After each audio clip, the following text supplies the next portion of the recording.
Thank you, Travis. Good evening, viewers, and welcome to tonight's regional news. We begin with news emerging from Brazil. U.S. Secretary of State Mike Pompeo warned on Monday that the United States and Brazil need to reduce their dependence on imports from China for their own security as the two countries reinforce their business partnership. At a virtual summit on increased U.S.-Brazil cooperation aimed at post-pandemic recovery, Pompeo underscored the importance of expanding bilateral economic ties, given what he called enormous risk stemming from China's significant participation in their economies. The Trump administration is working to boost ties with Brazil and to provide a counterweight to China, keen to gain some advantage in what it seems as a new great power competition. Brazilian far-right President Jair Bolsonaro is keen to follow suit, but is hamstrung by China being Brazil's largest trading partner, which buys much of its soy and iron ore. At a summit organized by the U.S. Chamber of Commerce, Bolsonaro announced 3 agreements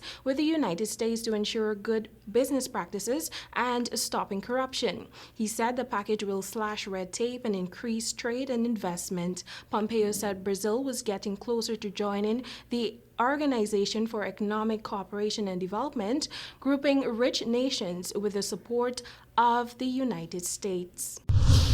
In Venezuela, the Trump administration secretly deported an unknown number of Venezuelans through a third party, possibly violating U.S. laws and undermining U.S. warnings about the socialist government's human rights record, according to the top Democrat of the Senate Foreign Affairs Committee, Senator Bob Menendez, said on Friday that the State Department in recent weeks had confirmed to his office that deportations occurred via Trinidad and Tobago between January and March 2020.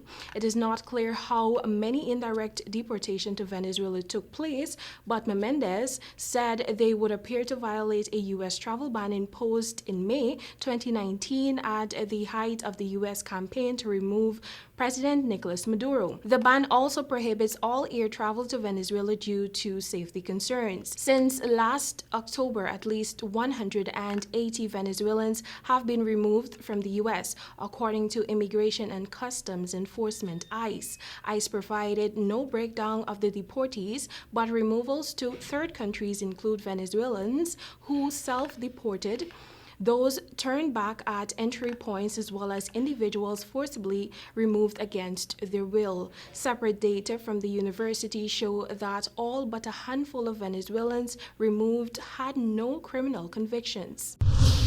And now for our last story. The Caribbean Examinations Council has announced an extension of the deadline to submit requests for reviews, as well as a reduction of the associated fees.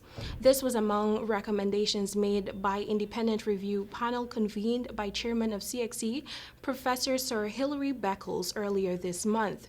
Dr. Wayne Wesley, Registrar and Chief Executive Officer of the CXC, made the announcement during a news conference recently.